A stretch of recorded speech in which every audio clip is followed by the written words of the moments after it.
Hindi na nga po makatiis yung mga kababayan po natin na nasa Japan at lumabas na rin po sila sa kalsada galing po sa iba't ibang probinsya, malayo man ang kanilang pinanggalingan, ay nagkaisa po sila para gumawa ng isang peace rally or kilos protesta para magpakita ng proteksyon at suporta kay Vice President Sara for impeachment at ginagawa ng mga taga-TUWADCOM at Committee on Good Governance sa mga Duterte. At recommendation po ng TUWADCOM, nakasuhan po itong mga kaalyado po ni PRRD, kasama na rin po sa kanilang gustong paimbestigahan itong si Vice President Sara.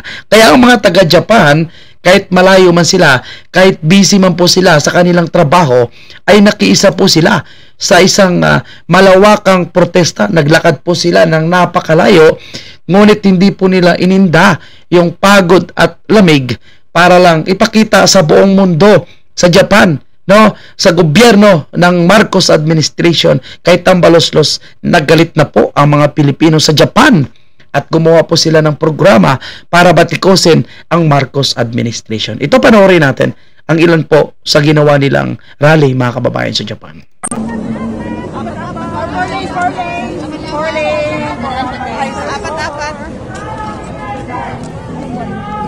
Hindi tayo makikipaglaban at hindi natin susuportahan at puprotektahan.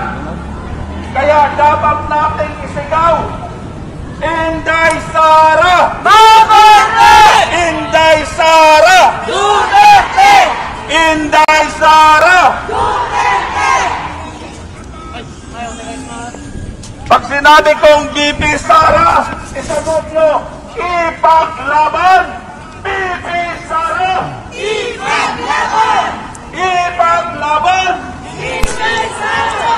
BP Sara! Ipaglaban!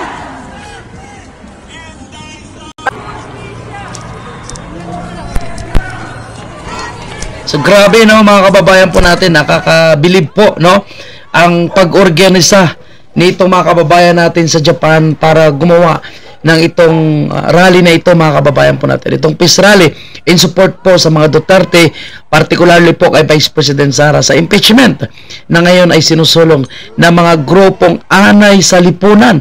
Sino ba yung nag-file ng impeachment? Mga bayarang pare, sila De Lima, Hontiveros, kasama yung Hontiveros, kasi sa kanila po itong party list na ito, itong Akbayan, kila Hontiveros itong iwi, isang iwi na representative ng Akbayan. Tapos itong mga Makabayan na kilalang anay at kalaban ng gobyerno, ang kanilang mga alyansa. Ngayon sila yung nagpapile ng impeachment. Ang 7 pare ng halatang bayaran, nagpagamit sa politika para lang i-impeach itong si Vice President Sara. Bakit nagsagawa ng malawakang kilos protesta ang mga kababayan natin dyan sa Japan? May trabaho po yan sila, malalayo yung kanilang pamilya, malalayo yung kanilang pinanggalingan.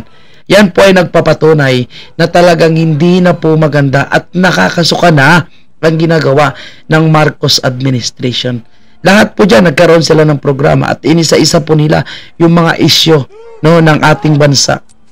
At alam niyo po, mga kababayan po natin, hindi lang po sa Japan, mangyayari pa po yan sa iba't ibang parte ng bansa, at iba't ibang parte na may Pilipino po, iba't ibang parte ng mundo na may Pilipino.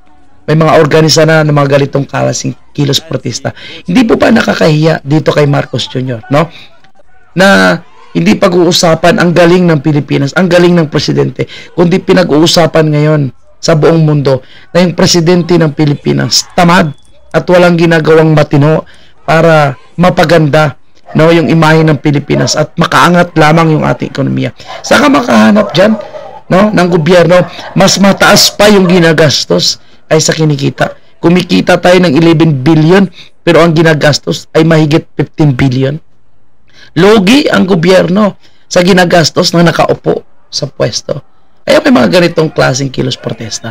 At nandiyan pala si Coach Oli at si Boss Dada, mga kababayan. Kami ako nakausap kanina, sila ay mga nabudol. Nabudol talaga. Marcos. Ganun talaga, bata. Sabi ko nga, magsama-sama na lang tayo. Kami na mga hindi nabudol at saka yung mga taong nabudol, magsama-sama na lang tayo. At ngayon, nare-realize natin na talagang si BP Sara ang kailangan natin.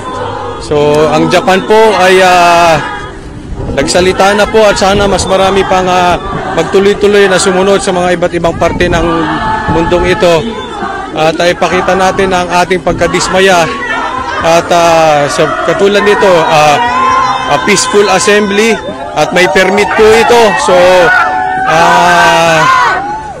gawin po natin ito sa buong mundo, gawin natin na maayos, ipagsigawan natin na yung kapalpakan nitong ating bansa, lalong-lalo na itong sa pagagurakot. Grabe, ito na pinakakurakot na gobyerno ng inabot ko simula ko inabuhay.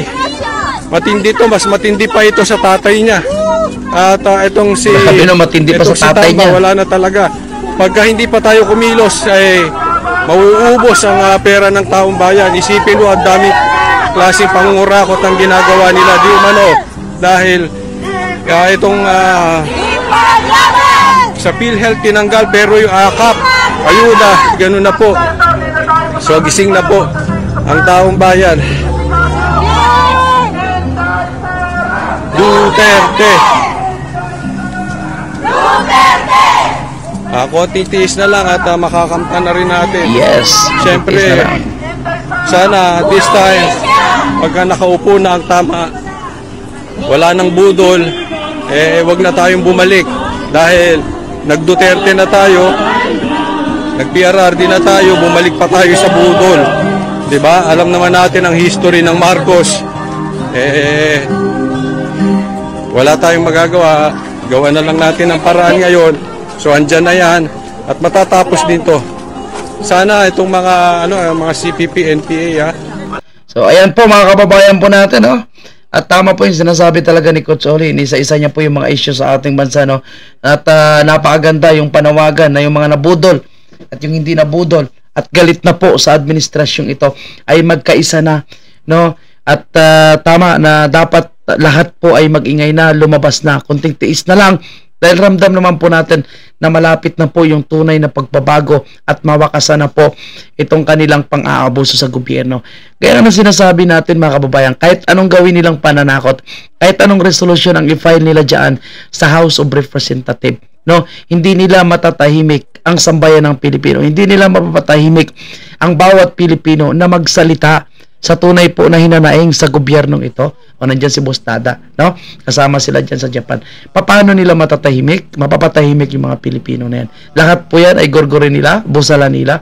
Nako po, mga kababayan po natin, lalong mag-aalboroto ang sambayan ng Pilipino. At palagay ko, mas marami pang mga malawakang kilos protesta ang mangyayari sa mga susunod na taon o sa mga susunod na buwan. Kasi next year pala is bagong taon na, no?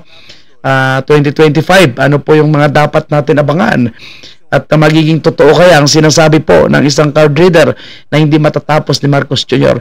ang kanyang panunungkulan bilang presidente dahil sa kanyang maling pamamalakad at nakikita ng sambayan ng Pilipino sa ang parte man ng mundo na pahirap ang dala ng Marcos administration. Yun po. Maraming salamat. At muli saludo po tayo sa mga kababayan nating Japan na sa Japan na nag-inisyatiba para maganap po itong malawakang peace rally sa Japan para ipakita ang kanilang suporta kay Vice President Sara at pagkondina sa maling pagpapatakbo, maling ginagawa ng Quadcom at ng Marcos administration. Mabuhay po kayo sa Japan, mga kababayan po natin. Domo arigato gozaimasu. Thank you and God bless. Maraming salamat.